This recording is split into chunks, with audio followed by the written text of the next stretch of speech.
नमस्कार दोस्तों, जय माता दी, राधे राधे। आप सब कैसे हैं? आशा करती हूँ आप सब लोग ठीक होंगे।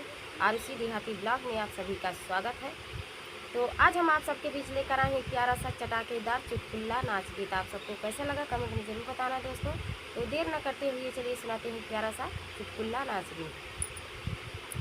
बिना मौसम के बरसई बदरिया सखी, बिना मौसम के बरसई बदरिया सखी, बिना मौसम के बरसई बदरिया सखी, बिना मौसम के बरसई बदरिया सखी। बारे बाला मोहेला मई चुनरिया, बारे बाला मोहेला चुनरिया, हाय पहनू तला गई नजरिया सखी, हाय पहनू तला गई नजरिया सखी।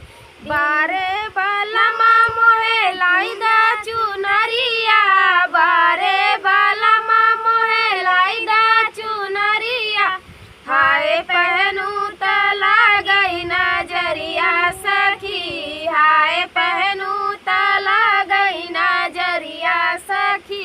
बिना मौसम के बरसई बदरिया सखी, बिना मौसम के बरसई बदरिया सखी।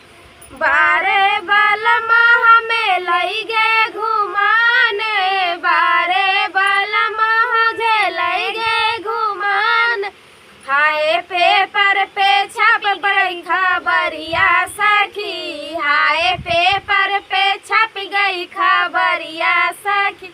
बिना मौसम के बरसई बदरिया सखी, बिना मौसम के बरसई बदरिया सखी। बारे बलमा मोहे पिक्चर दिखावे, बारे बलमा मोहे पिक्चर दिखावे, हाय सौतन पे गिर गई बिजुरिया सखी, हाय सौतन पे गिर गई बिजुरिया सखी, हाय सौतन के लागी नजरिया सखी, हाय सौतन के लागी नजरिया सखी। बिना मौसम के बरसई बदरिया सखी, बिना मौसम के बरसई बदरिया सखी, बिना मौसम के बरसई बदरिया सखी।